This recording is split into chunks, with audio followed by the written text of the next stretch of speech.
सहना भवतु सहनौ भुनक्तु सह वीर्यं करवावहै तेजस्विनावधीतमस्तु मा विद्विषावहै। ओम शांति शांति। ततो जगन्मंगलमंगलात्मना विधाय रामायण कीर्तिमुत्तमा चचार पूर्वाचरितं रघुत्तमो राजर्षिवर्यैरभिसेवितं यथा। हरि ओम। आइए श्री राम गीता महायज्ञ के हम लोग आज 18वें दिन में प्रवेश करते हैं। कल हम लोग देख रहे थे कि भगवान श्री राम और लक्ष्मण जी के बीच में जो ये बड़ा दिव्य संवाद चल रहा है, उसके अंदर राम जी ने बताया कि जब तुम ज्ञान के लिए लक्ष्मण पूर्ण रूप से मन को फ्री करके कर्म के सब एजेंडा छोड़ के, आत्मज्ञान की यही रीति होती है कि अगर कर्म के क्षेत्र की कोई भी जिम्मेदारी बची हो तो आत्मज्ञान बोलता है भैया हम रास्ता देखेंगे, तुम निपट के आओ। तब तक आत्म का ज्ञान हृदय में ही परमात्मा है, लेकिन परमात्मा का ज्ञान तब तक नहीं प्राप्त होगा जब तक बाहर की चीजों से निपट नहीं जाओगे। इसीलिए हम लोगों के वहाँ ये 4 आश्रमों की व्यवस्था है। तो ब्रह्मचर्य गृहस्थी को निपट लो, वानप्रस्थी में तपस्या कर लो, भजन कर लो और फिर संन्यास्त हो जाओ। संन्यास्त होने के बाद ही भगवान हृदय में दर्शन देते हैं। तो यही बातें यहाँ पे पूरी चर्चा करी गई कि देखो भगवान आत्मा का ज्ञान, उसको बड़ा सस्ता मत समझो, ये कीमत चुकानी पड़ेगी। जब भी तुम तैयार हो, उसकी हमको जल्दी नहीं है, हम तो तुम्हारे घर में बैठे हुए हैं, तुम्ही को फुर्सत नहीं मिल रही यार। तुमको दुनिया भर के एजेंडा में जो है वो अभी भी पूरा करना है महाराज जी, टाइम पास करना है महाराज जी, दाल रोटी जलानी है महाराज जी, थोड़ी इज्जत प्राप्त करनी है और बच्चों की शादी ब्याह करनी है। बच्चों का निपट जाए तो महाराज जी पोता पोती भी आ गया, अब नाती पोती भी आ गए। यार तुमको फुर्सत नहीं मिल रही है तो फिर चिंता मत करो, हम बैठे हुए हैं। बस ये ध्यान रखना शरीर खत्म ना हो जाए बाहर के जुगाड़ करते करते। जब तुम पूर्ण रूप से निवृत्त हो जाओ, ऐसे डेडिकेटेड, समर्पित, तीव्र इच्छा वाले मन से ही अपने हृदय में परमात्मा के दर्शन होते हैं। और परमात्मा मतलब परमानंद, निर्भीकता, सुरक्षा, निश्चिंतता। तब तक ये सब चीजें तुमको नहीं प्राप्त हुई। और अगर तुमको सही में प्राप्त करना हो तो फिर इस प्रकार की कीमत चुकाओ। आओ गले लग जा, फिर आराम से बैठो, हम अपने हृदय में बैठे हुए हैं। तो ये सब बातें, उसका सार यही था, इस तरीके से आओ। और उसके उपरांत गुरुदेव तुमको ये ज्ञान देते हैं तुम्हारे हृदय में क्या तत्व विराजमान है। इतना सूक्ष्म तत्व है कि तुम अपनी तरफ से कल्पना नहीं कर सकते हो। इतना दिव्य तत्व है कि सदैव हृदय में विराजमान है, पता नहीं चला आज तक प्यासे के प्यासे बैठे हुए हो। इसीलिए जितना सूक्ष्म रहस्य हो उतने बड़े विशेषज्ञ के पास जाना पड़ता है। गुरु के पास जाने के अलावा कोई विकल्प नहीं होता है। तुमको उनके चरणों में जाके शरणागत होना चाहिए और तब ये ज्ञान प्राप्त होता है। तो कल यहाँ पे बता रहे थे कि परमात्मा से जो एकता की बात है उसमें ऊपर से बहुत विरोध दिखाई पड़ता है। एक अल्प है, छोटा है, ज्ञान भी कम, शक्ति भी कम, सामर्थ्य भी कम, व्यापकता भी कम, और ईश्वर के अंदर असीम ज्ञान, असीम शक्ति, असीम व्यापकता, इतना भेद है। इसलिए ऐसे भगवान के साथ एकता कैसे करी जाती है? तो उन्होंने यहां मोटा मोटा जो है अर्थ हम लोग को 26वें श्लोक में दिखाया था। फिर उसके उपरांत बोलते हैं कि यहाँ पे जो विरोध है उस विरोध को कैसे दूर करा जाता है। उसके अंदर जीव ने भी कुछ चोला धारण करा हुआ है और ईश्वर भी कोई ना कोई चोला धारण करते हैं। अब ये जब तक दोनों जने चोला पहने रहेंगे, चोले के दृष्टिकोण से बहुत भिन्नता होती है। अगर एकता प्राप्त करनी होती है तो एक ही मात्र तरीका होता है, अपने आप को भी चोले से पृथक जानो। क्या तुम्हारा तत्व है जो चोले धारण करने से पूर्व था और आज भी गहराई में चोले से अलग है। और जब तुम्हारी मृत्यु होगी, जब यहां से जाओगे तो भी चोला छोड़ के जाओगे, है ना? तो ये एक बिंदु को स्पष्टता से जानना होता है कि चोले से पृथक हमारी वास्तविकता क्या है, केवल जानने का विषय है। और उसी तरीके से आपके भगवान कितने अवतार लेते रहते हैं, कितने रूप लेते रहते हैं, ये सोचा कभी? भगवान ने कोई अवतार ले लिया तो जो अवतार ले लिया अनेकों लोगों को वो बहुत अच्छा लगता है, उसका गुणगान गाते हैं, उसका भजन करते हैं, उसकी पूजन करते हैं। लेकिन अवतार लेने से पहले भगवान क्या होते हैं, कभी वो भी सोचा? गीता के अंदर भगवान कहते हैं जो हमको मानुषी रूप में ही पूजता रहता है वो हमारा तिरस्कार करता है, बेइज्जती करता है। बड़ी गीता, यहां तक की बड़ी बात कहते हैं, अर्थात वो खुद प्रेरित करते हैं कि देखो हमारी लीलाओं से तुम अच्छी प्रकार से सीखो, शिक्षा प्राप्त करो, अपने मन में भक्ति प्रेम जगाओ, लेकिन हमारी वास्तविकता भी कभी समझो ना। है? तो ये चीज के लिए प्रेरणा देते हैं। यही बातें यहां पे राम जी लक्ष्मण को बता रहे हैं कि ऊपर से विरोध दिखाई पड़ेगा, लेकिन अपने भगवान के अंदर भी ये दो पक्ष देखो। एक माया से चोला धारण करा हुआ है और एक उनकी असलियत है। जो चोला धारण कर लेते हैं उस दृष्टिकोण से कभी एकता नहीं होती है, वो भजनीय हो जाते, पूजनीय हो जाते, गुणगान करना चाहिए, इतनी सुंदरता होती है। लेकिन एकता प्राप्त करना होता है तो दोनों को चोले किनारे करके देखना होता है। पूर्ण एकता, अखंड, अनंत, अद्वितीय वो सत्ता होती, ये यहाँ पे रहस्य है। तो ऊपर से जो है तुमको पदार्थ का ज्ञान प्राप्त करना है, वाच्यार्थ का ज्ञान प्राप्त करना है, फिर इन्हीं पदों से बना हुआ पूरा वाक्यार्थ जानना होता है। और एकता तो लक्षणा से जानी जाती है, उसको बोलते हैं लक्ष्यार्थ। लक्ष्यार्थ अंदर केवल वो सच्चिदानंद तत्व है, चेतना मात्र है। जैसे घटाकाश और घटाकाश महाकाश में ऊपर साइज का भेद होता है। घटाकाश छोटा ही सा है, महाकाश पूरे ब्रह्मांड को अपने हृदय में समाया हुआ है।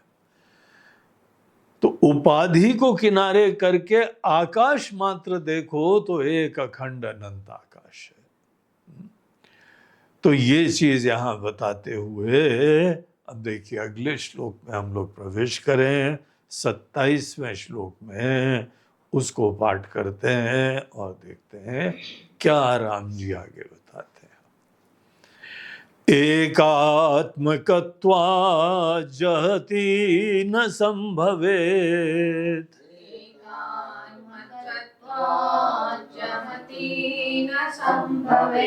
तथा जहल्लक्षणता विरोधतः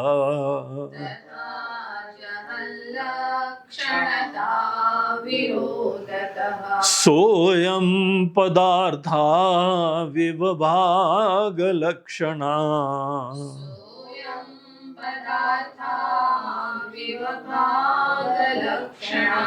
युज्येत तत्त्वं पदयोरदोषतः।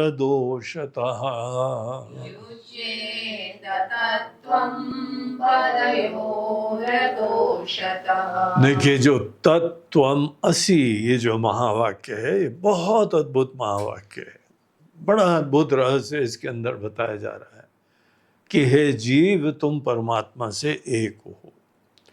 लेकिन ये अर्थ कैसे घटित होता है इसका रहस्य इस 27वें श्लोक में बता रहे हैं।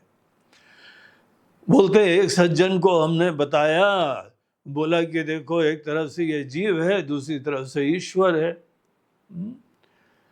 जीव शब्द का ऊपर का अर्थ बहुत ही अल्प बुद्धि, अल्प शक्ति, अल्प व्यापकता, सब अल्प अल्प अल्प, छोटा छोटा छोटा।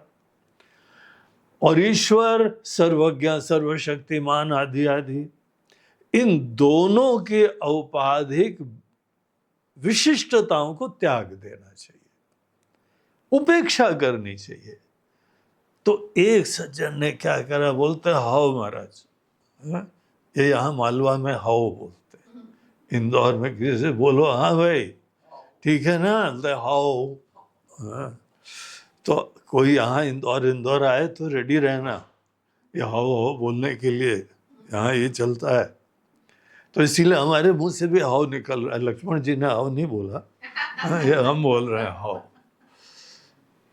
तो जिस समय किसी को बताया गया कि ईश्वर और जीव दोनों की जो औपाधिक विशिष्टताएं हैं किनारे करना है, तो करोगे किनारे, बोलते हैं हाउ।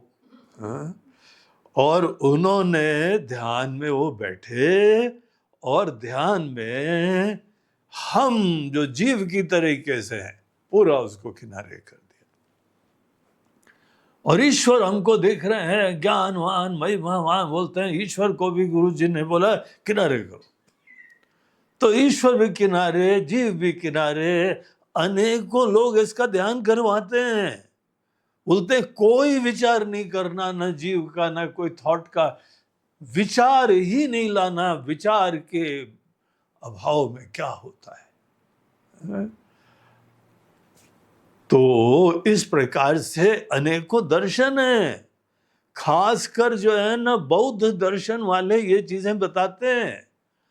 और धीमे धीमे अपने देश में बौद्ध दर्शन इतना फैल गया था, आज भी फैल गया है। जो भी अम्बेडकरवादी है ना,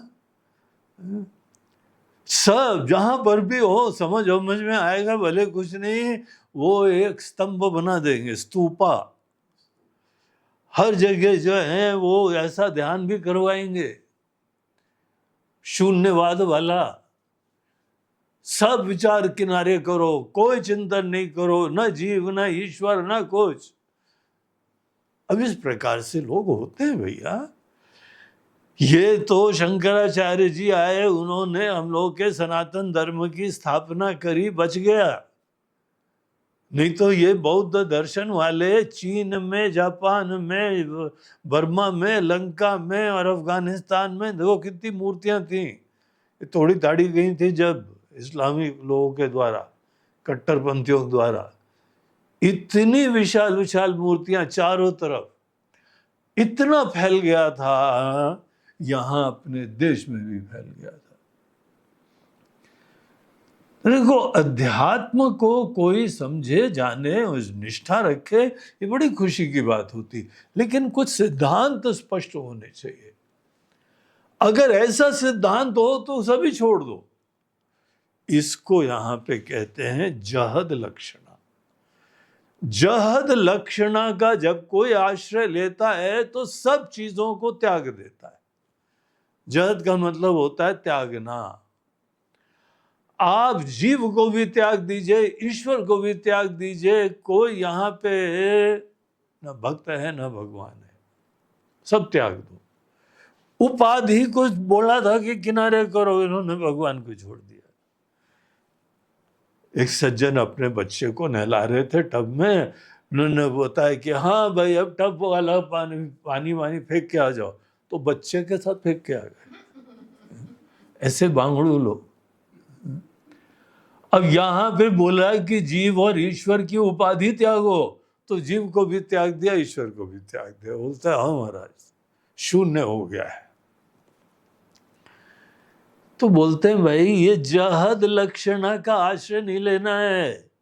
जहद का आश्रय लेगा तो अगर कोई भी इस प्रकार से करेगा, ध्यान में बैठेगा, परमात्मा से एक होने की कोशिश करेगा, और अगर किसी ने ये करा तो फिर वहां पे शून्यता होती है। देखो यहां तक पहुंच गए तो, लेकिन आगे जो है ना, तुमको मुक्ति नहीं मिलेगी, तत्व का ज्ञान नहीं होगा, ब्रह्म का ज्ञान नहीं होगा, मोक्ष रूपी परम पुरुषार्थ की सिद्धि नहीं होगी, तुमको शून्यता मिलेगी। शून्यता भी एक अनुभूति है। हम लोग चाहें तो अपने मन को सब विचारों से विहीन करके बैठ सकते हैं, शून्य होके बैठ सकते हैं। यह अनुभव होता है। हम लोग रात को जब सोने के लिए जाते हैं तो शून्य होके जाते हैं। जब आप सब विचारों से विहीन हो जाएंगे तो गहरी निद्रा में प्रवेश कर जाएंगे। और अगर ध्यान के अंदर बैठ के भी सब विचार से ही मात्र विहीन होते हो तो वहां पर भी बैठ के वो निद्रा अवस्था जैसी एक लय अवस्था होती है, लय अवस्था में आदमी प्रवेश कर जाता है। ध्यान करने वाले, नियमित ध्यान करने वालों को बहुत अच्छी तरह ध्यान रखना चाहिए। एक समाधि भी होती है, एक लय अवस्था होती है, और एक सुषुप्ति होती है। तीनों ऊपर से बिल्कुल समान दिखाई पड़ती हैं, लेकिन अगर भूल से तुम जो हो समाधि के बजाय लय अवस्था में चले गए तो तुमने ध्यान का पूरा लाभ खत्म कर दिया। वो ऐसा लगता है सब विचार खत्म हो गए, टाइम खत्म हो गया, कितनी देर तक बैठे हैं ये भी नहीं पता लगता है, अपना भान भी नहीं रहता है, किसी और का भी भान नहीं रहता है। हाँ, एक बात अच्छी है, बैठा था तो बैठे ही रहेगा, गिर नहीं जाता है। गहरी निद्रा में जहां पे होता है वो गिर जाता है, आदमी सो जाता है। तो वो तुमको सुषुप्ति में भी नहीं जाना चाहिए, लय अवस्था से भी बच के रहना चाहिए, तब जाके समाधि में कोई व्यक्ति जग पाता है। 4 प्रकार के अवरोध होते हैं समाधि में जाने के लिए, उसमें एक लय अवस्था भी होती है।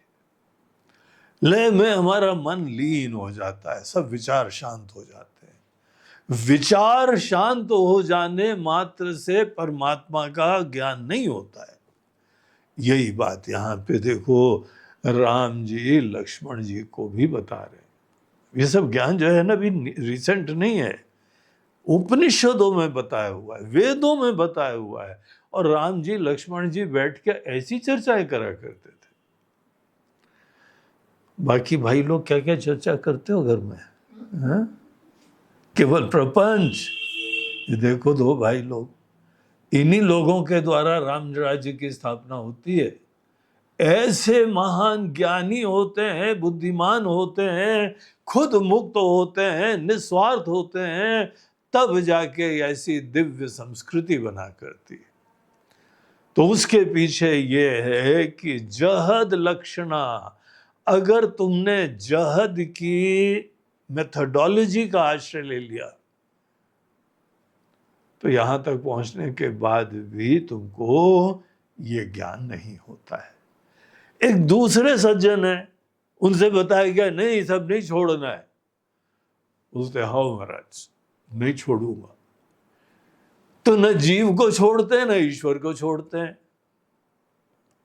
जब आदमी जीव भाव बनाए रखता है और ईश्वर का ईश्वर भाव बनाए रखता है तो बोलते हैं बेटा तुम कितना भी ध्यान करते रहो। जीव होने का मतलब क्या होता है? छोटा होना, अल्प होना, असुरक्षित होना, अपेक्षावान होना, अंत काल तक तलाश करते रहना, संसरण करते रहना, ये सब जीव भाव से चीजें जुड़ी होती है। अगर कोई व्यक्ति अपने अंदर जीव भाव को नहीं छोड़ता है, इसका मतलब समझो, ज्ञान के पहले भी छोटे थे, ज्ञान के समय भी छोटे हो और ध्यान के समय भी छोटापना नहीं छोड़ रहे। जब आदमी अपने जीव भाव से परे नहीं जा पाता है, और वो क्या बोल रहा है, गुरुजी ने बोला था कि जीव को जो है वह पूर्ण रूप से नहीं त्यागना। हम नहीं त्याग रहे, पकड़े हुए जीव को। हम यही हैं, हमारा परिचय यही है कि हम एक व्यक्ति हैं, एक मनुष्य हैं, एक भारतीय हैं, एक हिंदू हैं, अपने सनातन धर्म के अवलंबी हैं, अपने माता पिता की संतान हैं और फलानी उम्र है ढिमाका। यही चीजें जीव भाव से जुड़ी हुई वो छोड़ नहीं रहा है। और ईश्वर को भी जो है इतनी महानता होती है वो भी हम छोड़ नहीं सकते। और उपाधि के दृष्टिकोण से आप खुद जानते हो कहां ये जन्म मरणशील और कहां वो अमृत स्वरूप, इन दोनों की एकता कैसी होगी। तो ये तरीका भी, ये मेथोडोलॉजी भी, अगर तुम्हारा जीव भाव नहीं खत्म होता है, अगर ईश्वर को तुम उपाधि के दृष्टिकोण से ही देखते हो तो बाकी ठीक है, तुमको भक्ति मिलेगी। ईश्वर की जो भी उपाधि महिमा देखता है उसको भक्ति जरूर प्राप्त होगी, लेकिन मुक्ति नहीं प्राप्त होगी। परमात्मा के तत्व का दर्शन नहीं होगा उसको।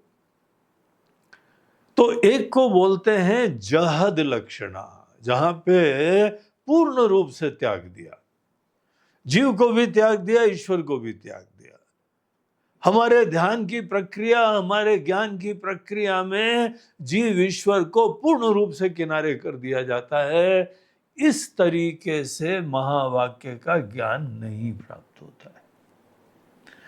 और अगर तुमने जीव और ईश्वर को नहीं त्यागा तो भी महावाक्य का अर्थ नहीं जाना जाता है। महाराज जी त्यागो तो मुसीबत है, न त्यागो तो मुसीबत है। तो कहीं करूं क्या करा जाए भाई, फिर त्यागे कि न त्यागे। तो बोलते हैं इन दोनों के बीच में एक तीसरा रास्ता है, उसको बोलते हैं भाग लक्षणा, भाग त्याग। सोयम पदार्था विभाग लक्षणा। देखो महावाक्य में ये विशेष तरीका, ये सूक्ष्म बिंदु होता है। इसीलिए तो गुरु लोगों की जरूरत होती है। अपनी तरफ से, अपनी बुद्धि से लगाए या तो इस पार या उस पार। ज्यादा इस पार गए तो भी गए, ज्यादा उस पार गए तो भी गए। इन दोनों के बीच में एक बहुत सूक्ष्म सा भेद होता है। उस चीज को पकड़ना पड़ता है, तब जाके साक्षात ब्रह्म कण कण में है, लेकिन दर्शन नहीं हो पाएगा। इस तरीके से प्राप्त होता है। उस तरीके को भाग त्याग लक्षणा बोलते हैं। तो महावाक्य के अर्थ को घटित करने की तीन संभावनाएं हैं। एक को जो है लक्षणा को लक्ष्यार्थ तक पहुंचने के लिए एक संभावना जहद लक्षणा, एक संभावना अजहद लक्षणा और एक तीसरी संभावना भाग त्याग लक्षणा। भाग त्याग लक्षणा को बहुत ध्यान से सूक्ष्मता से समझना चाहिए। यही तरीका है कि आप अपने भगवान से मिल पाओगे, इतना महत्वपूर्ण होता है। इसमें क्या करना पड़ता है कि जीव और ईश्वर दोनों पदों पे, दोनों पदार्थ के ऊपर विवेक करना होता है। पहले ऊपर से जो जीव दिख रहा है, ईश्वर जो दिख रहे हैं, वो तो एज इट इज नहीं स्वीकारना होता है, विवेक करना होता है। विवेक होता है दो मिली जुली चीजों को पृथक करने का सामर्थ्य। आपका बच्चा जो है नाटक मंच पे कोई नाटक कर रहा है और राक्षस बना है, आप देखते हो, आपने खुद उसको ड्रेस व्रेस पहनाई है, मेकअप करवाया है, आप जानते हो वो राक्षस नहीं है, बहुत प्यारा बच्चा है, लेकिन नाटक में उसने राक्षस का रोल धारण करा हुआ है।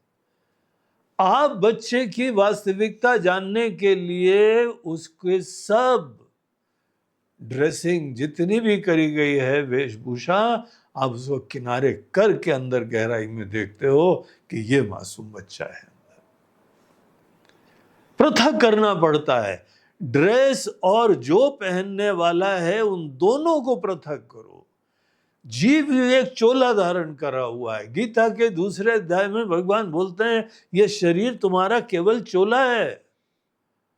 अर्जुन, हमने भी बहुत बार जन्म लिए हैं, तुमने भी बहुत बार जन्म लिए हैं, तुम अज्ञान में पड़े रहे, हमको ये पता है सब, इसीलिए हमको कभी मोह नहीं होता है। ये शरीर हमारा चोला है, मन हमारा चोला है। हम जो कि शरीर मन बुद्धि इन सब से पृथक हैं, ये पहले विवेक करो। और यहां पे इसको बोला जाता है वेदांत की भाषा में त्वम पद का शोधन। त्वम पद के ऊपर विवेक विचार करो और उसी तरीके से ईश्वर के बारे में भी विचार करो। दोनों के ऊपर विचार करो और जो उपाधि का भाग है उसकी उपेक्षा करना सीखो। किसी ने जो भी चोला धारण करा हुआ है, चोले को बहुत ज्यादा महत्व मत दो, उसके अंदर जो तत्व है, जो असलियत है, उसको दो। कई बार व्यवहार में जो है कोई बहुत ही क्रोधी होता है, कई बड़ा प्रेमी होता है। अब ऊपर से जो है आक्रोश उत्पन्न हुआ, बड़ा स्नेह उत्पन्न हुआ, अंदर से क्या है वो मूल रूप से ये समझो। तो जो किसी की असलियत है उसको पहचानो। जीव की असलियत क्या है? वो केवल एक चेतन तत्व है, जीवन तत्व है। और ईश्वर के बारे में भी शोध करते हैं तो अभिव्यक्तियां उनकी बहुत भिन्न भिन्न प्रकार की होती हैं, लेकिन अंदर तत्व वही जीवन तत्व है, चेतन तत्व है, सच्चिदानंद तत्व है। करते ना हम लोग प्रार्थना में, हे सच्चिदानंद। जब आप भगवान को सच्चिदानंद कहते हैं तो आप उनके अंदर के तत्व की तरफ ध्यान मोड़ते हैं। तो जब कोई जीव दोनों ईश्वर और जीव के ऊपर विवेक करते हुए उपाधि का भाग अलग करता है, केवल उपाधि का भाग अलग करना चाहिए और ये जरूर करना चाहिए, पूरा त्याग मत कर देना। Don't throw baby along with the bucket. बच्चे को ड्रेस के साथ पूरा नहीं फेंक दो, ड्रेस निकालो। और फिर ये जो चेतन तत्व है हमारा और हमारे प्रभु का, इस दृष्टिकोण से अब फिर से देखो, कौन छोटा है, कौन बड़ा है, कहां दूरी रह गई। आप सदैव जीवित हैं, इसका मतलब चेतन है। हमारा जीवित होना ही हमारा चेतन होने का प्रमाण है। हमारा होना हमारी सत होने का प्रमाण है। जीवित होना चित होने का प्रमाण है। और आत्मा प्रिय होना यह आत्मा की आनंद स्वरूपता का प्रमाण है। हम लोग भी सच्चिदानंद होते हैं सदैव, हमारे भगवान भी सच्चिदानंद हैं। अब आप जब अपने आप को सच्चिदानंद के दृष्टिकोण से देखने लगो तो आपकी और आपके भगवान की सब दूरियां खत्म हो जाती। ये वेदांत शास्त्र के सिद्धांत हैं जो यहां राम जी लक्ष्मण जी को भी प्यार से बता रहे हैं। यही चीजें हमको उपनिषदों में बताई जाती है। तत्वमसि छांदोग्य उपनिषद के अंदर बताया है।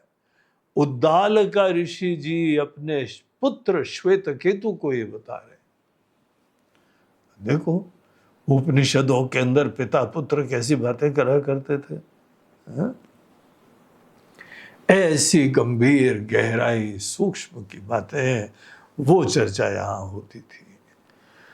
तो वो जो है यहां राम जी बताते हैं, युज्ये तत्त्वं पदयो अदोषतः। फिर कोई दोष नहीं रह जाता है। चेतन चेतन से एक हो, सत सत से एक हो, सत्ता सत्ता से एक हो गई, उसमें कोई दोष नहीं। हाँ, छोटे जीव महाराज फिर महान ईश्वर से एक हो, ये दोष है, असंभव है। तो इस तरीके से तुम लोगों को ये विवेक करना, विवेक के ऊपर बहुत जोर देना चाहिए। जीव और ईश्वर का हमको रहस्य जानने के लिए जंप नहीं करना चाहिए, जल्दबाजी नहीं करनी चाहिए। अगर हम इस मामले में बहुत सिंसियर हैं तो हमको पहले जीव के ऊपर विवेक और ईश्वर के ऊपर विवेक। तो वेदांत की भाषा में क्या कहते हैं, त्वम पद शोधन और तत्पद शोधन। अपने भगवान को समझो गहराई से और अपने आप को भी गहराई से समझो। और ये विवेक की प्राप्ति कराने के लिए आगे के श्लोकों में हमको ये विवेक प्रदान कर रहे हैं। तो आइए 28वें श्लोक का पाठ करते हैं। 28 और 29 दोनों का पाठ करते हैं। दोनों में यही विषय चलेगा। रसादि पंचीकृत भूत संभवम्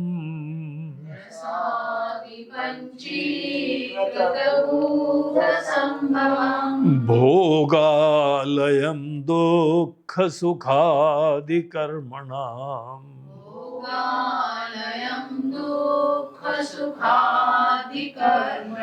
शरीरमाद्यन्तवदादि कर्मजम्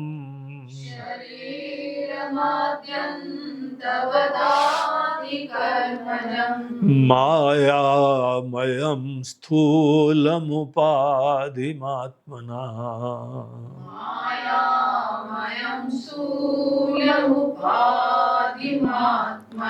सूक्ष्मं मनोबुद्धिदशेन्द्रियैर्युतम्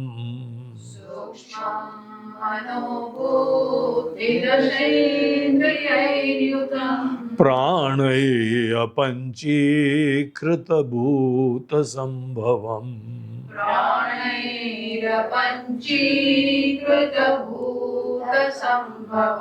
भोक्तु सुखादेरनुसाधनं भवेत्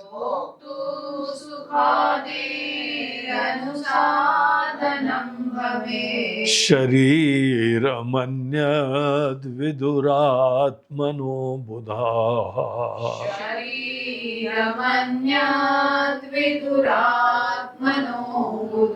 एक और श्लोक का पाठ करिए। अनाद्य निर्वाच्यमपि कारणम् निर्वाचमपि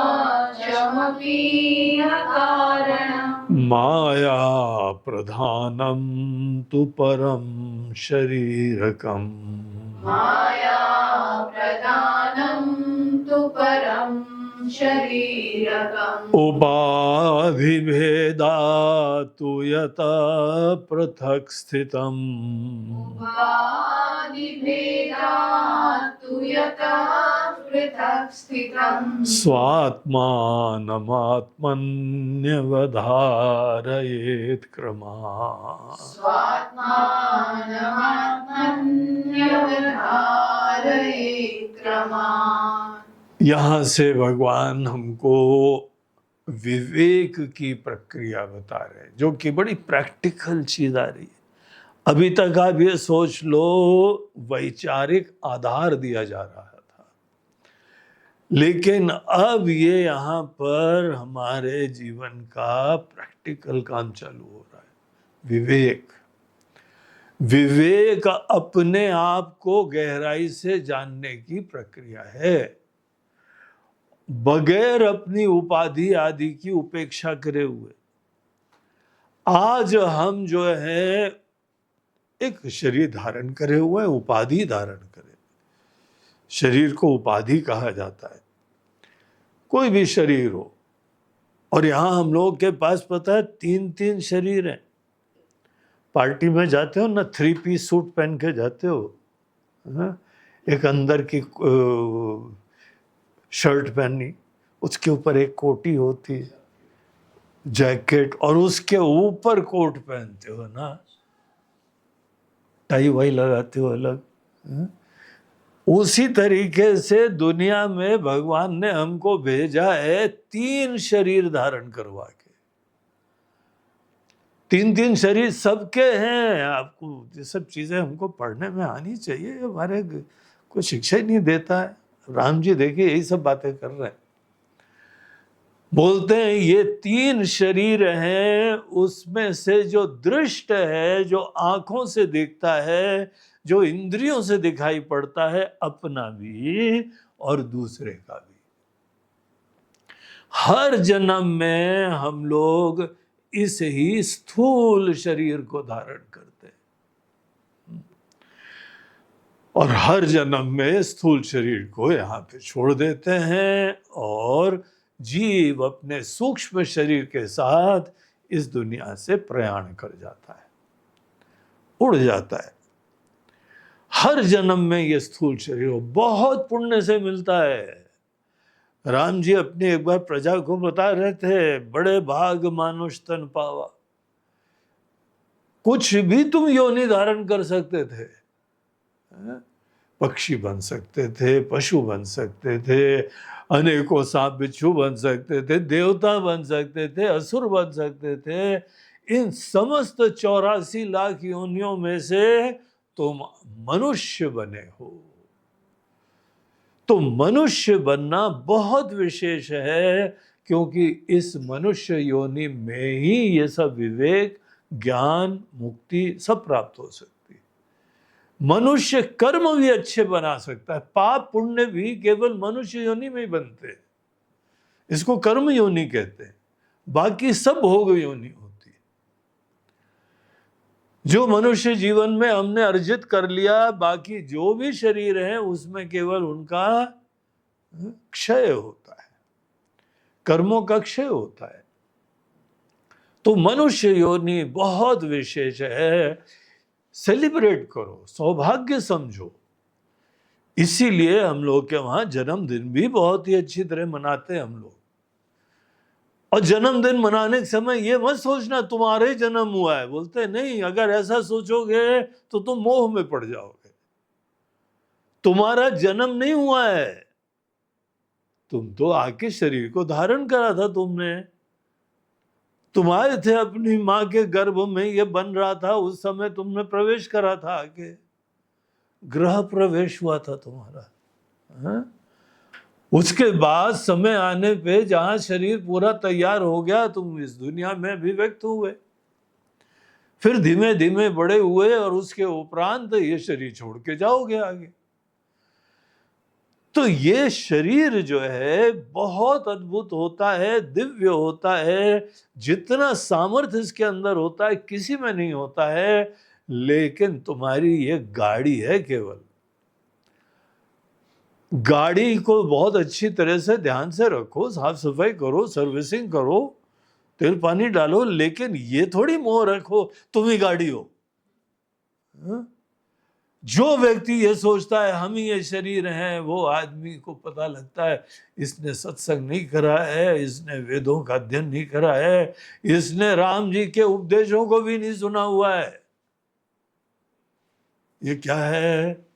बांगड़ू। हमने एक दो बार ये शब्द का प्रयोग कर दिया तो कुछ शिष्य आए, बोलते हैं हाँ गुरुजी हम बांगड़ू मंडली आ गई आपकी।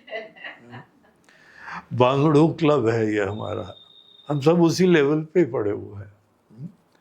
बोलते हैं नहीं भाई, तुम साक्षात ब्रह्म हो, इस समय अज्ञान वशात कोई तुमने मोह उत्पन्न कर लिया है, तुम बहुत गहराई के बांगड़ू नहीं हो, बड़े सतही बांगड़ू हो। हाँ? लेकिन अगर तुमने यही अपनी वास्तविकता समझी तो निश्चित रूप से तुम्हारे में और कोई अज्ञानी संसारी आदमी में कोई भेद नहीं है। कोई फर्क नहीं पड़ता है तुम इतने अच्छे घर में पैदा हुए, इच्छे धर्म के अंदर पैदा हुए, तुम ये सब दुनिया भर की चीजों से वंचित हो। शरीर को अपना चोला सदैव जानो। कठोपनिषद में शरीर को बोलते हैं रथ। वहां नचिकेता को यमराज जी बताते हुए कहते हैं कि ये केवल रथ है और ये रथ तुमको मिला है एक परम पद की प्राप्ति के लिए, एक गंतव्य है, वहां जाने के लिए गाड़ी मिली हुई है। और इसमें घोड़े क्या है, इसमें जो है लगाम क्या है, इसमें सारथी कौन है, पूरा डिटेल ये कठोपनिषद में हमको बताया गया है।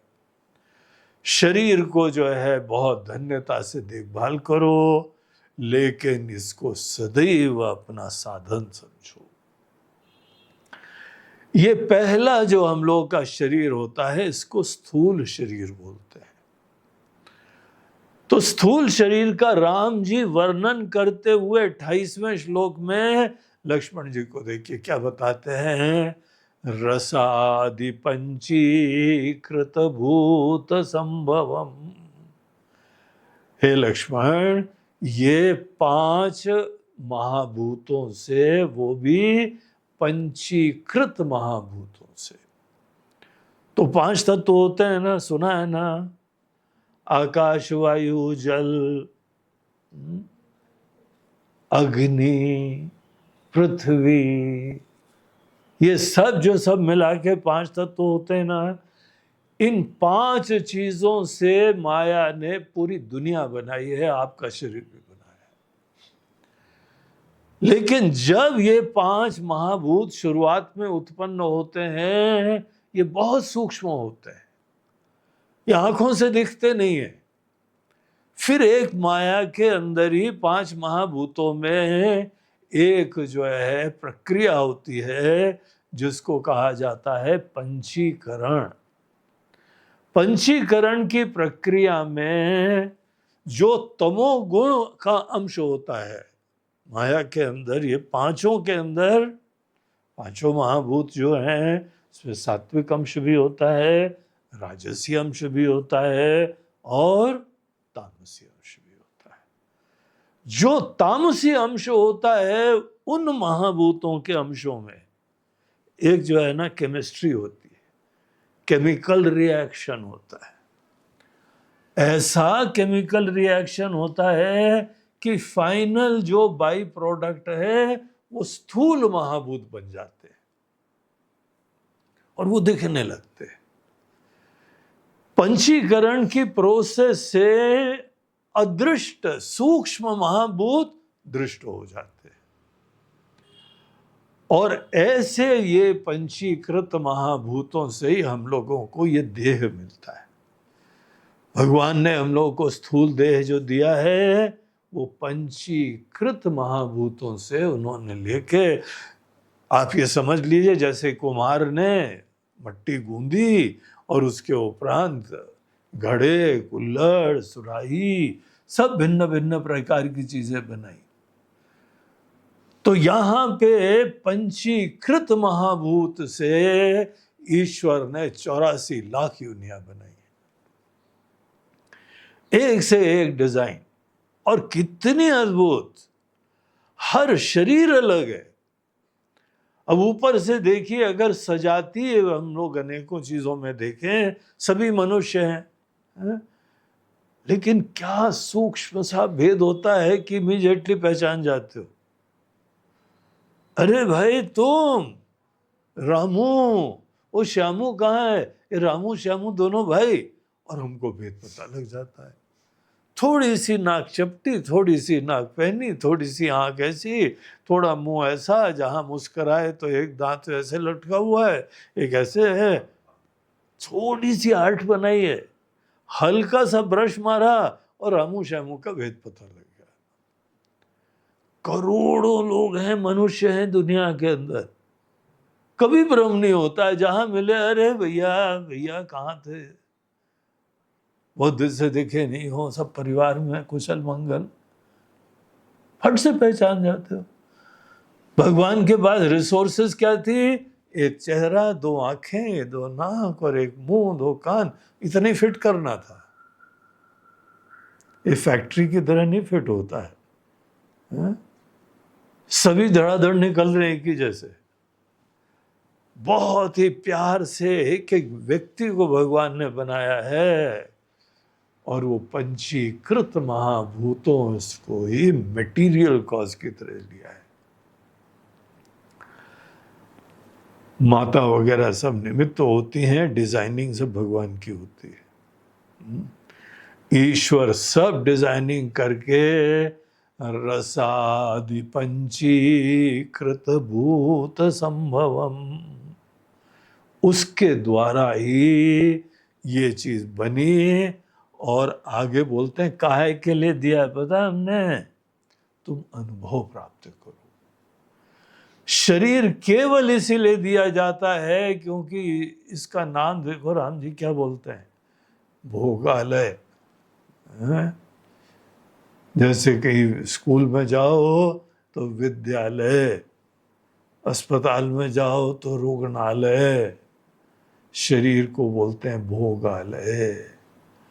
भोग बोलते हैं अनुभूतियां, भिन्न भिन्न एक्सपीरियंसेस प्राप्त करने के लिए यही आलय आवश्यक है। भोगालयम दुख सुखादि कर्मणाम।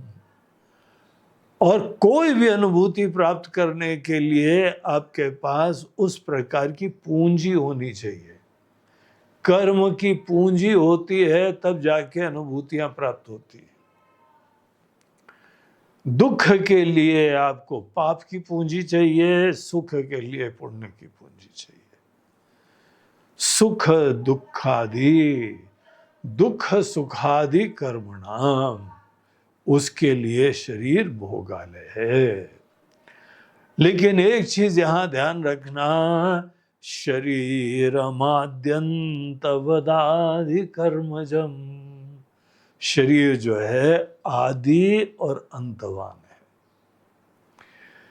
है। इसका यहां पे एक दिन जन्म होता है और धीमे धीमे वृद्धि होती है, खूब विकास होता है, बलिष्ठ होता है,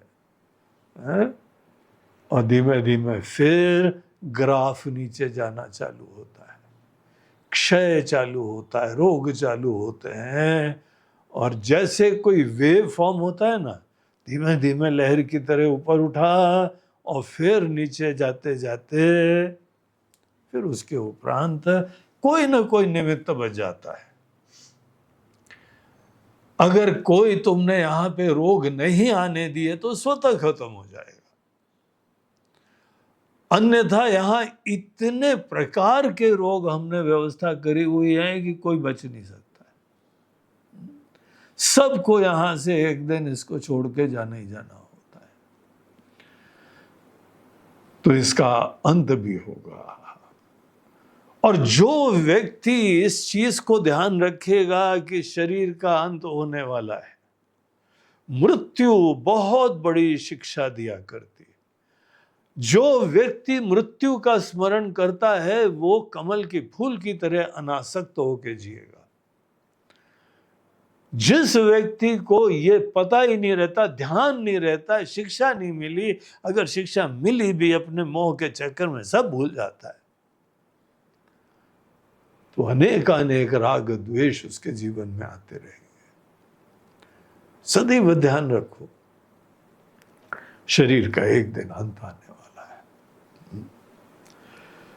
शरीरमाद्यंतवदाधि कर्मजम, ये सब आदि और अंत जो है इस शरीर का होता है, और ऐसा शरीर ये भी इनके कर्मों का ही चक्कर चलता रहता है।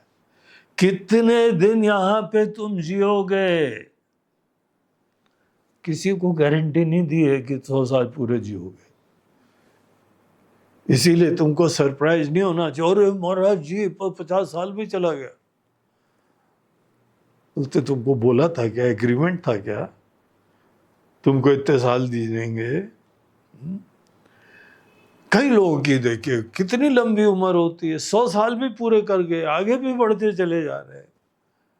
अभी एक फोटो आई, 120 साल के कोई बाबा जी बैठे हुए थे, एक माता जी बैठी हुई थी। तो शरीर का कितना जो है यहाँ पे जीना है, इसको प्रारब्ध कर्म से निर्धारित करा जाता है, और किसी को किसी के प्रारब्ध कर्म का नहीं पता होता है। यद्यपि हमारे ज्योतिषी लोग हाथ पैर मारते रहते हैं, ज्योतिषी लोग जानने की कोशिश करते रहते हैं, बड़ा एंजाइटी का विषय रहता है कि कितना जीना है, महाराज जी मार्केश कब होएगा। मार्केश मतलब मृत्यु की संभावित तिथि कब होएगी, ज्योतिषी लोग निकालते हैं, लेकिन खुद नहीं पता लगता है कब जाना है। तो बहुत ज्यादा ज्योतिषों के चक्कर में मत पड़ो। ये वैदिक सिद्धांत के विरोध में आपको चीजें बताते हैं। शुरुआत में ज्योतिष शास्त्र जरूर वेदों में बताया गया था, वेदांग है एक, लेकिन उसके द्वारा किस्मत का निर्धारण कहीं नहीं बताया गया है। ग्रह नक्षत्रों की स्थिति से हमारी किस्मत का निर्धारण करने लगता है। कितनी उल्टी बात है यार। कभी आदमी के अंदर भक्ति नहीं होगी अगर बहुत ज्यादा किस्मत के खेल के चक्कर में पड़ेगा, और कभी अच्छा पुरुषार्थ नहीं करेगा। वैदिक सिद्धांत ये होता है कि आपका निश्चित रूप से बहुत सारी शक्तियां हमने बनाई हैं, तभी आपका जीवन चल रहा है। लेकिन क्या जीवन में परिस्थिति आएगी, कौन सी आएगी, कब आएगी, इतना तो भगवान पे भरोसा रखो ना। जो भी देंगे अच्छा देंगे, ये सोचो। जो भी देंगे उसका तुम जो हो आशीर्वाद बना सकते हो। एक नेता है हम लोग के देश के अंदर, उनको कोई गाली भी देना तो सब बाद में रोते हैं, यार इसको हमने गाली क्यों दे दी। गाली को भी आशीर्वाद बना देता है। उनको डंडा मारो तो उसको भी आशीर्वाद बना देता है। ऐसी बुद्धि है। किसी ने बोल दिया है कि ये चोर, ऐसा इलेक्शन कैंपेन बनाया गया, चारों तरफ सबने बोला मैं भी चोर, मैं भी चोर, मैं भी चोर, मैं भी चोर। पूरा देश ही चोर हो गया। वोट तो इनको इन्हीं से लेना है ना। बाजी पलट दी। कभी प्रॉब्लम नहीं होता है, कभी टेंशन नहीं होता है। इनको बोल दिया मृत्यु का सौदागर। अब उन्होंने बोल दिया बढ़िया यार मौका मिल गया, मृत्यु का सौदागर बोल के ऐसी उन्होंने प्रचार चालू करा। इतनी भयंकर हार हो मृत्यु का सौदागर बोलने वाले को कभी नहीं हुई थी। अरे कोई चिंता मत करो, किसी ने कुछ गाली दे दी, कोई कष्ट आ गया, कष्टों को बुद्धिमत्ता से आशीर्वाद में बदलना सीखो। कैसी भी परिस्थिति आए माथा मत पीटा करो, उसी को आशीर्वाद बनाओ। परिस्थिति देना हो सकता है अनेकों ग्रह नक्षत्रों का काम हो, लेकिन परिस्थिति से आपको जो है आगे बढ़ना है या गिर जाना है, ये तो आपके विवेक के ऊपर होता है। कौन सी चिंता करनी चाहिए? कोई चिंता नहीं करो। प्रारब्ध कर्म हमने बनाए हैं।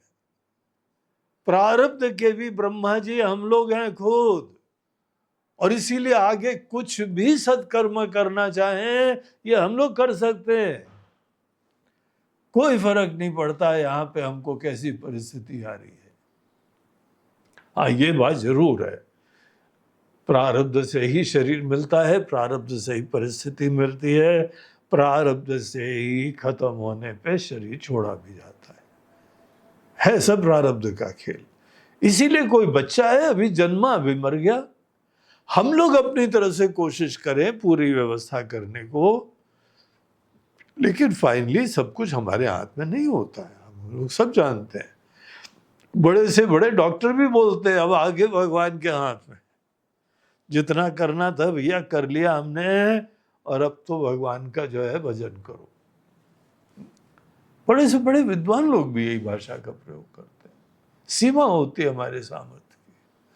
हमको सत्कर्म जरूर करना चाहिए, पूरी कोशिशें करनी चाहिए, लेकिन at the end of the day सब ईश्वर इच्छा से ही चलता है। तो इस तरीके से ये हमको शरीर की प्राप्ति होना, शरीर का अंत होना, सब ये कर्मजम मायामयम स्थूलम उपाधिमात्मना, ये पहला शरीर है लक्ष्मण। और इसका ध्यान रखो, मायामय है केवल, ये माया से ही बना हुआ है। मायामय है, दिखता है लेकिन होता नहीं है कुछ। सब्सटैंशियल इंडिपेंडेंट एग्जिस्टेंस कुछ नहीं होता है इसका, मायामय है, दिख रहा है इस समय। जैसे रात को सपने में शरीर था ना, रात को सपने में भी एक शरीर धारण करके सपना चलता है, केवल मायामय होता है शरीर। यहां राम जी बोल रहे हैं ये शरीर भी मायामय है तुम्हारा, लेकिन हाँ इंद्रियों से दिखेगा, तुम इससे कर्म भी कर सकते हो, तुम अनुभूतियां प्राप्त कर सकते हो, और एक दिन हम ये शरीर तुमसे ले भी लेंगे। और हम अपनी तरफ से नहीं लेंगे, तुमने ये कर्म करे थे कि तुमको ये छोड़ना पड़ेगा। तो ये क्या है? हमारा पहला शरीर। शरीर को शरीर की तरीके से देखना, ये आत्म के ज्ञान के लिए विवेक होता है। जो व्यक्ति अपने शरीर को सदैव शरीर की तरह देखता है, वो आत्मज्ञान की तैयारी करता है। इसीलिए ये शरीर की चर्चा, इसकी उपेक्षा मत करो। बहुत स्पष्टता से हम पूरे व्यवहार में जब जब शरीर धारण करें, जिस मोमेंट से धारण करें, रात को सोने तक ये ध्यान रखो, ये हमारा स्थूल शरीर है, मायामय है, अनुभूतियों के लिए दिया गया है। अनुभूति भी कौन सी होंगी, वो हमारे कर्म के द्वारा निर्धारित होता है। कब तक ये शरीर बना रहेगा, ये भी हमारे कर्मों से निर्धारित होता है। लेकिन ऐसा अद्भुत प्रकार की सृष्टि, अद्भुत प्रकार की रचना, और जो व्यक्ति इस शरीर को मैं समझ लेता है, ये उपाधि है। उपाधि वो होती है जो हमको संकुचित करने में सक्षम होती है। उपाधि को अंग्रेजी में बोलते हैं कंडीशनिंग एडजंक्ट, जो आपको संकुचित करने में, संकुचिता की धारणा उत्पन्न करवाने में बड़ी सक्षम होती है। अगर थोड़ा भी प्रमाद हुआ तो आप छोटे हो गए। हमारा ही जन्म हुआ, हमारा ही मरण हुआ, हम ही वृद्धि प्राप्त करते हैं, हम ही मरते हैं, हम ही बीमार हैं, ये सब हमारी कहानी हो जाएगी। विवेकी व्यक्ति शरीर को धारण करता है, लेकिन ध्यान रखता है कि ये हमारी गाड़ी पुरानी हो रही है। जिसका जन्मदिन है ना, वो जरा विचार करके देखो, तुमने ये बोला कि तुम्हारा जन्मदिन है, कि ये बोला कि शरीर का जन्मदिन है। एक वाक्य का भेद है। इस वाक्य से तुम्हारे जो है सत्संग का परिचय मिलता है, तुम्हारे वाक्य का परिचय, विवेक का परिचय मिलता है। अगर तुमने ये बोला कि हमारा जन्मदिन है, तो हम समझ गए तुमको आगे बोलने की जरूरत नहीं है, वांगड़ू, अविवेकी। तुम हिंदू हुए या मुसलमान हो, कोई फर्क नहीं पड़ता है, दोनों एक ही कैटेगरी के हो। अज्ञानी, अविवेकी, संसारी, शरीर को मैं समझने वाला। जो शरीर को मैं समझता है वो आदमी अविवेकी है। केवल ये दृष्टि बदलो, शरीर को बहुत देखभाल रखो, सेलिब्रेट करो, भोजन पानी खिलाओ, नहलाओ धुलाओ, लेकिन क्या ये ज्ञान बना रहता है कि शरीर हमारा एक चोला है, शरीर भगवान ने हमको एक उपाधि दी है। इस श्लोक को ध्यान रखो, तुम्हारे लिए बड़े काम की चीज है। पंचीकृत कौन से मसाले से बना है, किस प्रयोजन से बना है, क्या गति होती है, क्या नेचर होता है। तो ये चीज को ध्यान रखना। जो व्यक्ति स्थूल शरीर को स्थूल शरीर देखता है, क्या होता है पता है? वो इसको आत्मा नहीं देखता है। शरीर को शरीर देखने वाले लोग इस शरीर में आत्मबुद्धि का सतत निषेध करते हैं, और इसलिए बड़े होते जाते हैं, इसलिए जगते चले जाते हैं। एक शरीर ये है, दूसरा शरीर वो है जो हमको अनुभव होता है लेकिन दिखता नहीं है। स्थूल शरीर वो होता है जो अनुभव भी होता है, दिखता भी है। इंद्रियों से जो दिख रहा है वो स्थूल, इंद्रियों से दिखता नहीं है लेकिन अनुभव होता है, वो सूक्ष्म। आपकी भावना, आपका विचार, आपकी अस्मिता, आपकी पहचान, ये कोई आंखों से तो नहीं दिखती है ना। आपके मन में भक्ति भावना हो या क्रोध भावना हो, आपको अनुभव होती है, लेकिन किसी को नहीं दिखती है। तो ये जो हम लोग का जो शरीर होता है, उसको बोलते हैं सूक्ष्म शरीर। सूक्ष्म शरीर कहीं ज्यादा इंपॉर्टेंट होता है। हर जन्म में सूक्ष्म शरीर वही चलता है, स्थूल शरीर हर जन्म में बदल जाता है, और सूक्ष्म शरीर जो है ना, कैरी फॉरवर्ड करता है। इस जन्म के जितने कर्म वगैरह हैं, उसका बैग एंड बैगेज सब सूक्ष्म शरीर के अंदर ही चलता है। तो ये जो सूक्ष्म शरीर है, उसका ये 29वें श्लोक के अंदर भगवान चर्चा करते हैं। सूक्ष्मं मनोबुद्धिदशेन्द्रियैर्युतं प्राणैः अपंचीकृतभूत संभवम्। अब जो वेदांत के स्टूडेंट है ना, सब देख रहे होंगे, महाराज जी ये सब तो बातें हमने अभी जो है ना, आत्मबोध, तत्वबोध, विवेक चूड़ामणि, इन सब चीजों में अभी पढ़ी थी। बोलते हैं हाँ, यही सब राम जी लक्ष्मण को बता रहे हैं। तो ये तरीके आत्मज्ञान की प्राप्ति के लिए बहुत कल्याणकारी होते हैं। तो जो तुम्हारा ये सूक्ष्म शरीर है, उसमें क्या क्या आता है? मन, बुद्धि, 10 इंद्रियां, 5 ज्ञान इंद्रियां, 5 कर्म इंद्रियां। इंद्रिय जो आंखों से बाहर दिखती है ना, आंख कान, ये इंद्रिय के गोलक होते हैं। वस्तुतः इंद्रियां वो शक्ति होती है, वो सामर्थ्य होता है जिसके वजह से संवेदना होती, तो वो सूक्ष्म होती है। दशेन्द्रिययुतम प्राणैः पंचीकृत भूत संभवम, और 5 प्राण, प्राणपान उदान व्यान समान, सब 5 जो है ना प्राण वायु पूरे शरीर को ऊर्जा प्रदान करती है।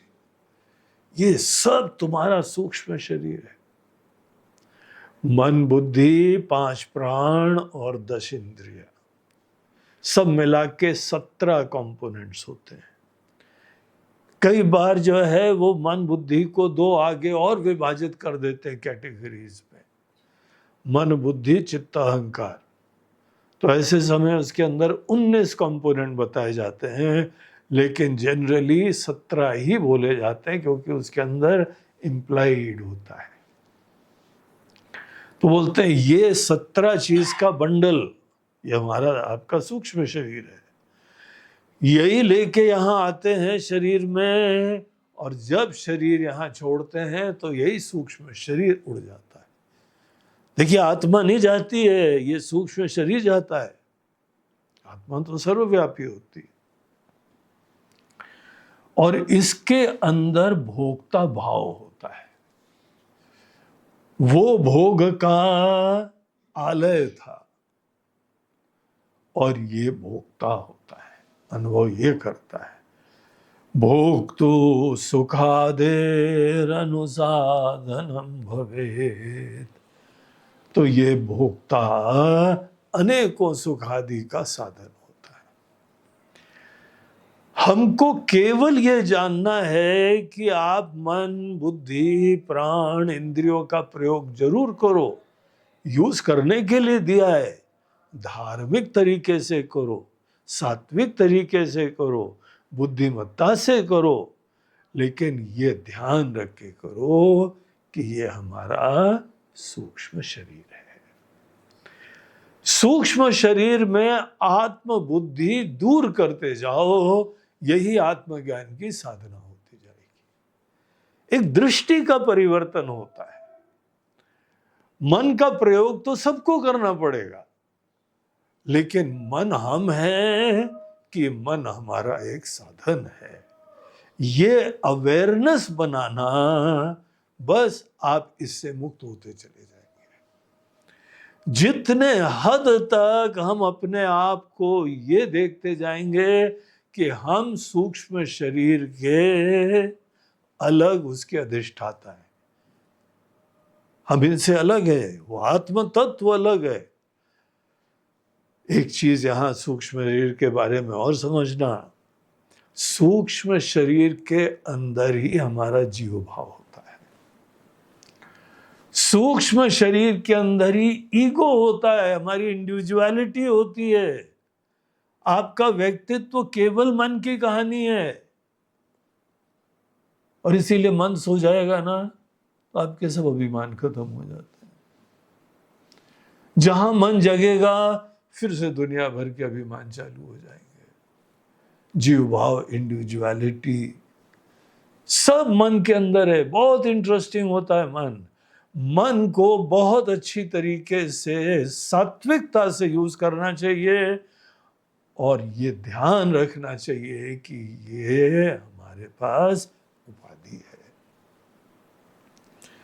तो ये 2 उपाधि, इसको सूक्ष्म शरीर कहा और पहले वाले को स्थूल शरीर कहा। इसके बाद एक और होती है जो हम लोगों ने श्लोक पढ़ लिया है, उसमें कारण शरीर की बात आती है। कारण शरीर केवल अज्ञान को बोलते हैं, जिस अज्ञान के वजह से ही इस शरीर को हम मैं समझने लगे।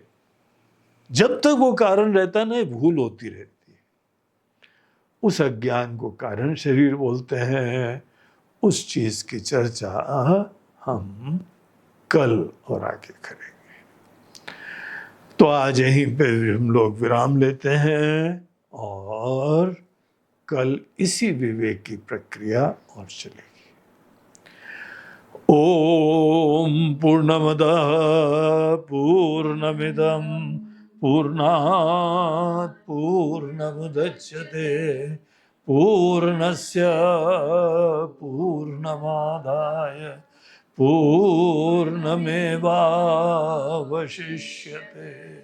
ओम शांति शांति शांति। हरि ओम श्री गुरुभ्यो नमः। हरि ओम नमः पार्वती पते। हर हर महादेव। नर्मदे हर। बोलो गंगा मैया की जय। आज का ये प्रवचन 2 सज्जनों के द्वारा प्रायोजित किया जा रहा है। दोनों बम्बई के हैं। एक श्री सतीश और उनकी पत्नी सुमन शर्मा। ये दोनों वकील हैं और बड़े पुराने जुड़े हुए हैं, बड़े श्रद्धालु हैं, धर्मनिष्ठ हैं। और ये दोनों जने सतीश की माताजी, जिनका इसी वर्ष कुछ समय पहले देहांत हुआ, पिछले वर्ष हुआ शायद,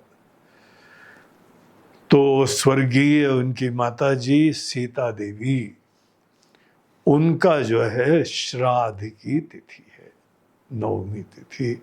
वैसे 9वीं की स्थिति मात्र श्राद्ध होता है, तो सब माताओं का आप आज के दिन श्राद्ध कर सकते हैं। और इनकी माताजी का भी एक श्राद्ध का तिथि है आज। और सतीश और सुमन, आपको भी बहुत बहुत आशीर्वाद, और आपकी स्वर्गीय माताजी के लिए भी हमारी भगवान के चरणों में प्रार्थना है। दूसरे सज्जन हैं जो कि पंकज भाई और छाया बहन कोतवाल। ये भी बहुत ही जो है वह श्रद्धालु दंपत्ति हैं, और ये अपने समस्त पितरों के लिए आज श्रद्धांजलि दे रहे हैं। तो पंकज भाई, छाया बहन, आपको भी बहुत बहुत शुभकामनाएं, आशीर्वाद, और आपके समस्त पितरों के लिए भी हमारा बहुत प्रार्थना है। सबका मंगल हो, सबका कल्याण हो। हरि ओम तत्सत।